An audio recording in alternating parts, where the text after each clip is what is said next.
The allure of coastal waters attracts countless beachgoers each year, offering a refreshing escape from the summer heat. Yet the perception of safety in shallow waters can be deceptively comforting. In some startling and seemingly impossible events, the ocean's shadowy depths are not the sole domain of shark encounters. Occasionally, these apex predators venture into surprisingly shallow waters, catching unsuspecting swimmers and surfers off guard. Hit that like button and subscribe right now. In today's episode, we take a look at 3 times swimmers were attacked and killed by a shark in shallow waters, where they thought they were safe. Welcome to Final Affliction.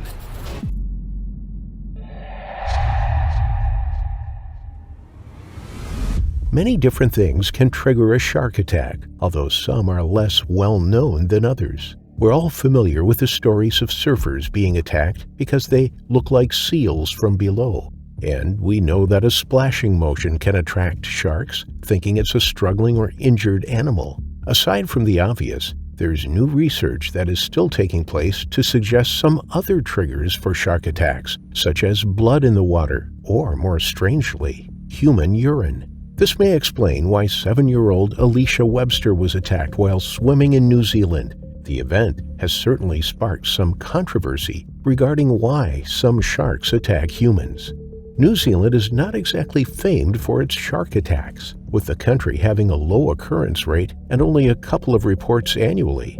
That being said, there are over 70 shark species that inhabit their waters, including the infamously dangerous great white shark, which may convince some people to stay out of the water altogether. For others, the ocean offers an escape.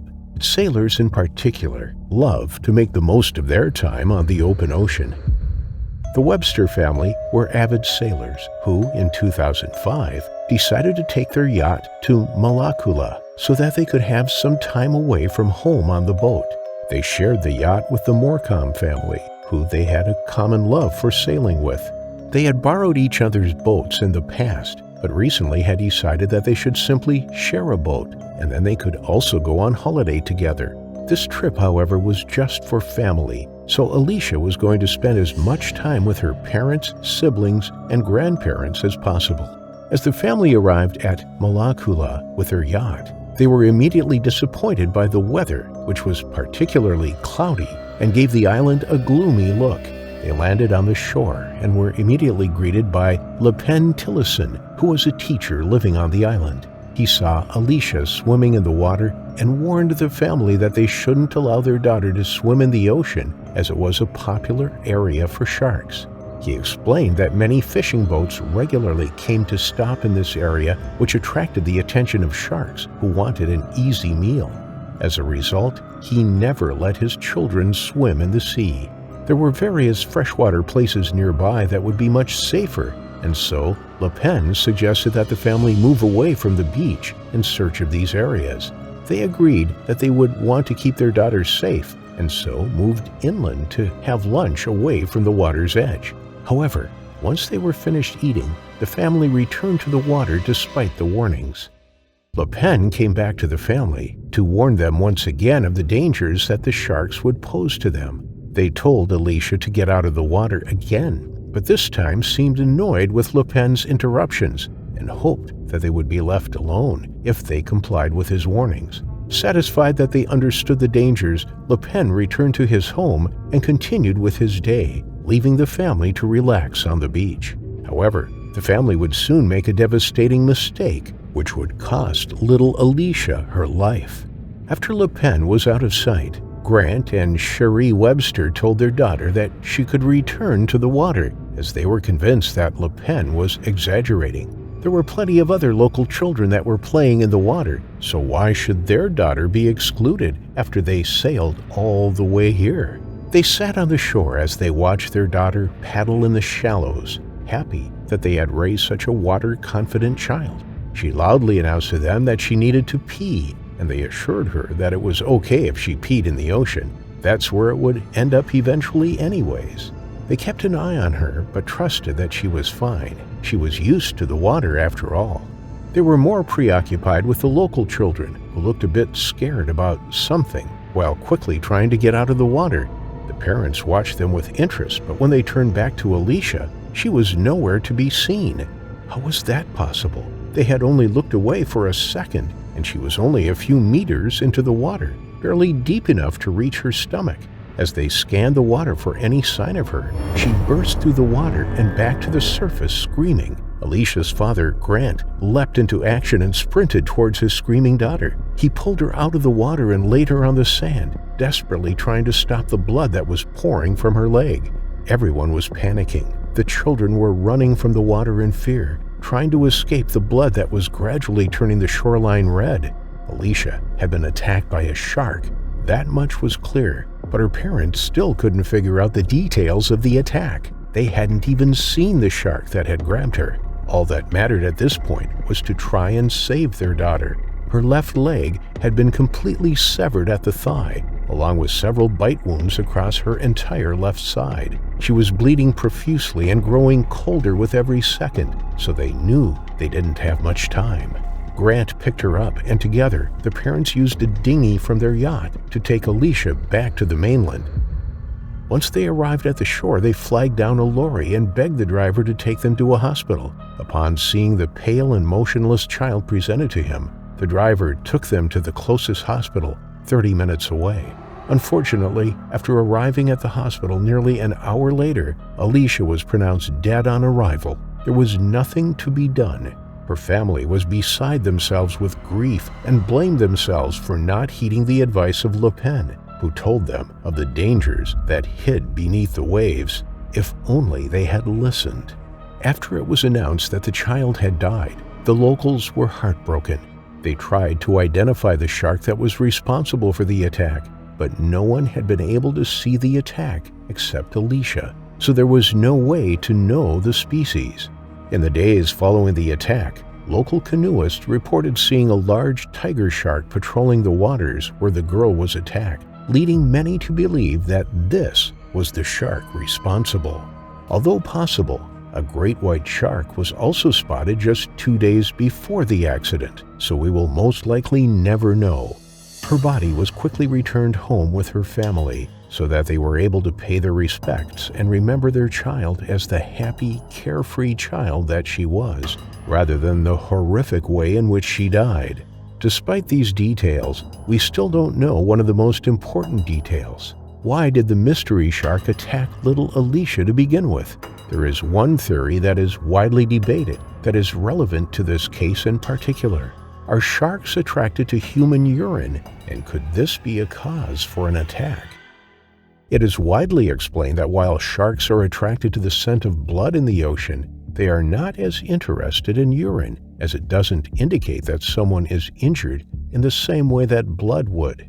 That being said, sharks have a highly developed sense that they use to hunt, meaning that they are high-tuned to any and all bodily fluids that may enter the water. So by urinating in the ocean, Alysha may have alerted the shark that killed her of her presence in the water, which led it to coming to investigate.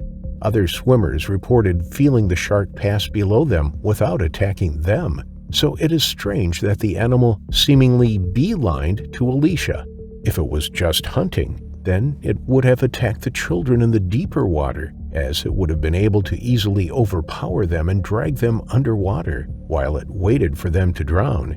Instead, it chose a small girl who was near the shoreline, where it would be a less effective hunter and risk beaching itself.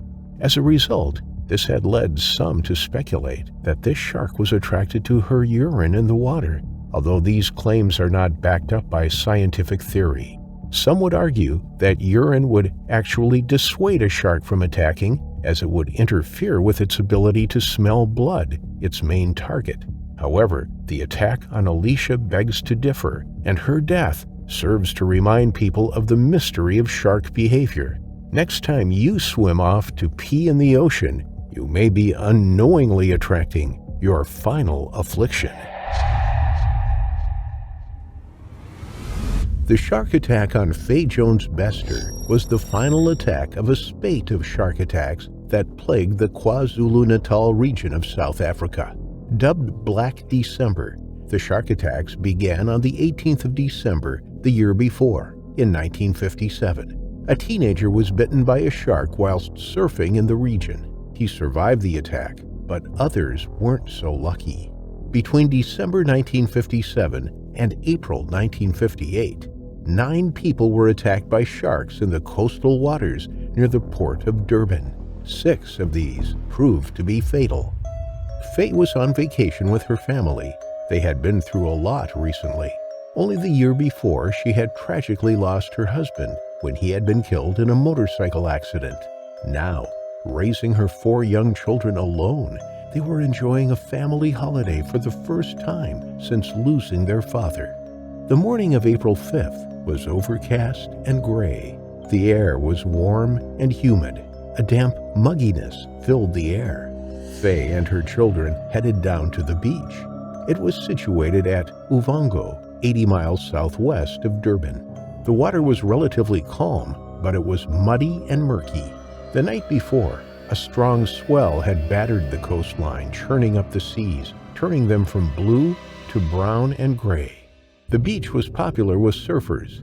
At the break of dawn, they entered the water, bobbing up and down on the water's foaming surface, catching wave after wave and gliding into KwaZulu-Natal's rugged coastline.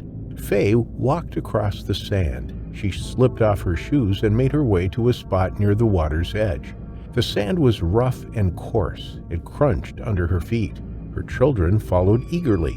They dumped their things on the ground and immediately set about playing with each other on the beach. By mid-morning, the clouds were beginning to clear. As it did so, the bright sun beat down on the family. It was heating up. Whilst the children played on the beach, Faye decided to take a dip. The shark's board boat was hovering 30 to 40 meters out from the beach. They were leaning over the side of the boat, hauling up the shark net and inspecting it. The stormy seas the previous night had damaged the net. These nets had been installed in 1952 to protect swimmers and surfers from shark attacks. It was a system that had worked well. It had dramatically reduced the number of attacks along South Africa's beaches, and it had filled locals and holidaymakers with a sense of security each time they entered the water. Even to this day, every morning at dawn, the sharks' board go out to check the nets. Mile upon mile, they haul the nets, checking for any sharks and checking for damage. On this particular morning, they sent a clear warning to beachgoers not to enter the water after finding one of the nets was broken. It would take them some time to repair the net, and whilst they did so, the only safety barrier between humans and sharks would be removed. Upon hearing this news, Faye decided she would go for a paddle instead. She entered the water just by the mouth of a river. There was a group of about 18 people doing the same. Some were even swimming in the sea despite the cautions. Faye kicked the water slightly. Feeling the coolness on her feet as she looked out to sea, she could hear her children playing happily on the sand. Jeff Wolf, owner of the Uvongo Hotel, which stood meters from the beach, spoke with the group. He warned them that it wasn't safe whilst the nets were being repaired. A couple of people heeded his warning and left the water, but most, including Faye, remained. Then suddenly there was a commotion in the water. In an instant, the peaceful scene turned to terror. A huge splash, and Faye was knocked off her feet. In knee-deep water, a 10-foot great white shark came barreling into Faye's legs. She fell forwards, landing in the water with a splash. Within seconds, the shark had grabbed Faye's torso and threw her up in the air. Faye screamed, then she smashed back down into the sea.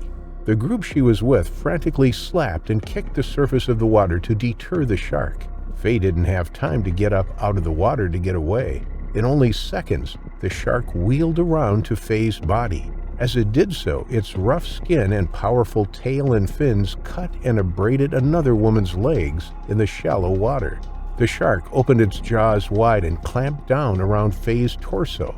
It thrashed around, tossing Faye's small body from side to side as it ferociously bit into her. But with all the commotion going on around it and all the people shouting, the shark let go of Faye and swam off.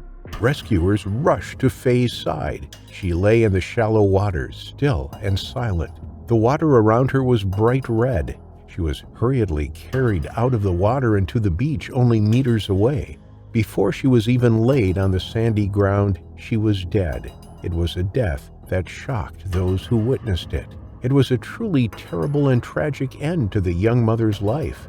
At just 28 years old, she left behind her children, aged just 8, 7, 6, and 3 years old. There were some 500 people on the beach that day. There were many people in the sea despite the warnings of the sharks boards and the locals. Some people were in much deeper water than Faye, and she and the group of people she was with assumed, standing in only knee-deep water, they would be safe. Eyewitnesses said that the attack had only lasted a few seconds. It had been intense and rapid. Faye had died from massive blood loss and shock as the shark took a huge bite of her left side. Her left leg had almost completely been severed, and her torso was severely damaged. From the descriptions people gave, it was suspected that the shark was a very young great white. Authorities hunted for the shark afterwards. They let out baited drum lines, but they were unsuccessful. The first shark nets deployed at Durban's beaches were in 1943. These had the desired effect of catching sharks and reducing attacks in the area. But the nets didn't extend to all swimming beaches. Almost 10 years later, in 1952, 7 gill nets, each 130 meters long, were laid along the Durban beachfront. In the first year of operation, 552 sharks were caught in these nets. The shark attacks that took place in Black December, which actually ran through to the following April, had a devastating impact on Durban's tourism industry. There are theories as to why Black December had such a high number of shark attacks. Apparently, whaling boats had been operating nearby, filling the seas with blood, which attracted the sharks to the area. Furthermore, there had been a series of storms that had flooded the land. Some livestock had been washed into the sea, enticing sharks to the coasts to feed on their carcasses. The stormy conditions had also churned up the sea, so visibility was poor. This is often given as a reason for shark attacks. If the water is not clear, then sharks can mistake people for their usual prey. Lastly, the tourism industry was thriving prior to Black December. Visitors splashed in the seas in their masses. The commotion and noise might have attracted sharks to the area, more so than usual. But following the string of shark attacks, tourists left the beaches in droves. The authorities needed to keep people safe. They needed to keep the tourism industry going. With more nets in place, gradually people returned to the beaches. They returned to the sea. Whilst the risks were still there, people felt better knowing that the beaches were surrounded in a safety barrier. The terrible shark attack on Faye was one of the most terrifying attacks during Black December. For beachgoers, the thought of a shark torpedoing itself feet away from the beach in knee-deep water is terrifying. They realized they could no longer even dip their feet in the water without the danger of meeting their untimely, final affliction. It was Wednesday, January 17, 1837. A young boy, patriotically named Alfred Australia Howe, was visiting a beach on Australia's east coast. The beach was at Trial Bay, where the Macleay River runs into the sea. Situated roughly midway between Brisbane and Sydney, the bay is a popular tourist destination today. Its turquoise sheltered waters offer excellent swimming and gentle swells for beginner surfers. The mouth of the river is a popular fishing spot, and the local history also adds to the appeal of this location. As dusk was setting in, the 12-year-old Alfred walked down to the sandy beach in the bay. He was accompanied by his servant. This man's job was to accompany the family on their outdoor trips and act as a bodyguard should the occasion arise.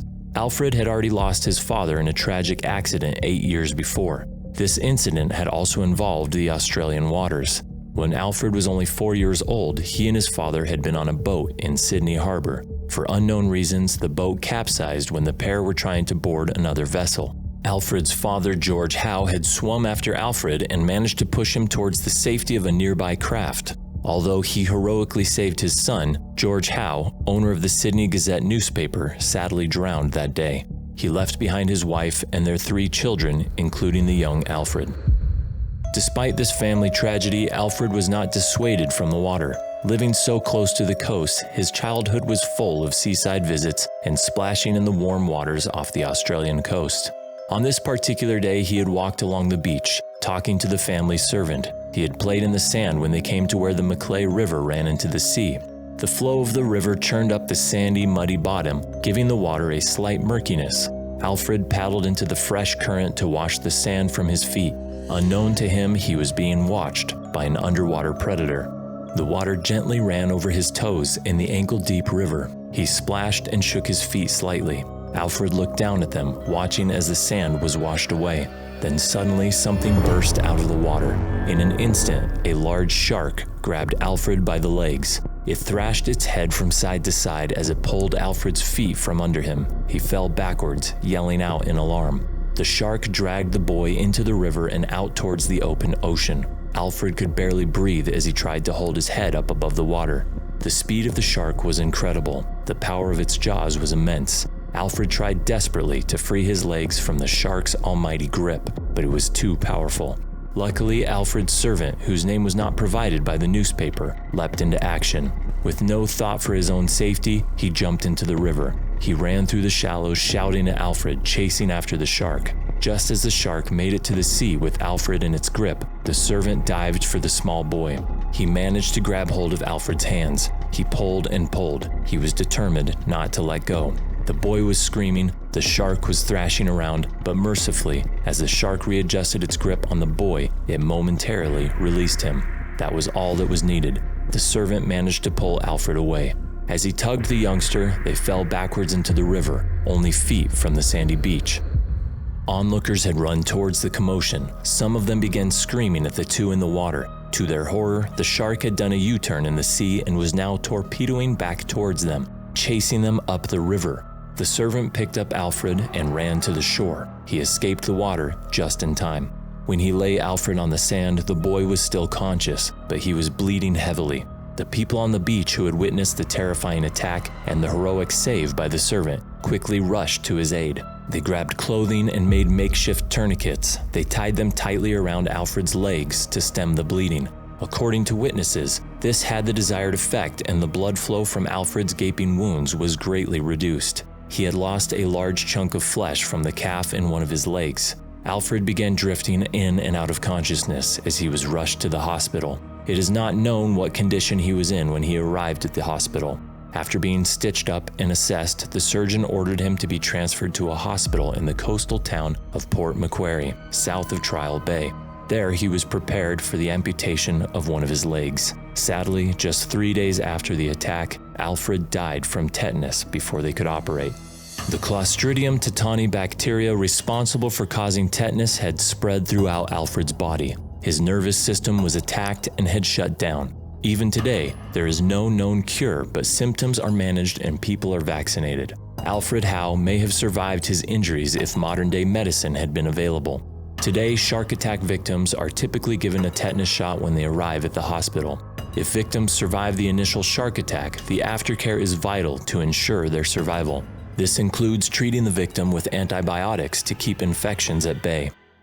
The marine environment harbors many dangerous bacteria, as does a shark's mouth. Vibrio bacteria from a shark's mouth enter a person's bloodstream during an attack. If left untreated for 24 hours, fatality rates caused by Vibrio infection jump up to 30%. If left untreated for 72 hours, fatality jumps to 100%. Luckily, today's medical advances have increased the chances of survival in animal attacks. Sadly, Alfred Howe wasn't so lucky. It would be more than 120 years before the next recorded shark attack in Trial Bay. 2 spear fishermen, John Davy and John Pierpoint, injured a 1.4-meter wobbegong shark, which then spun around and bit the men on the legs and ankles. The attack didn't prove fatal. Another provoked attack that was reported a few years later in 1966 also occurred in Trial Bay. It happened when Stephen Lusted speared a gray nurse shark while spearfishing in deep water. The shark bit him in self-defense, but Stephen's companions fought it off and he survived the attack. The shark was killed by his friends. The attack on Alfred was unprovoked, but it could have been prevented. Since the 1800s, there has been a huge amount of education around sharks. More recently, they have been shown to be important animals in the ocean's ecosystems and are to be respected. The shark that attacked Stefan was likely hunting at the time, particularly given that the day was drawing to a close and dusk was setting in. Alfred seemed unaware of the dangers of entering the shallow waters at dusk and had been in the wrong place at the wrong time. In 2022, there were 12 unprovoked shark attacks in Australia's waters. 3 of these proved fatal. Knowing the dangers and understanding the behavior of sharks can go a long way to avoid being bitten. The Howe family had suffered terribly that decade. After losing her husband, Miss Howe now lost her young son and was left with 2 daughters to raise alone. Since then, there has been massive development in shark safety technology, but whenever we enter the water in shark territory, we must always be aware that we might meet our final affliction.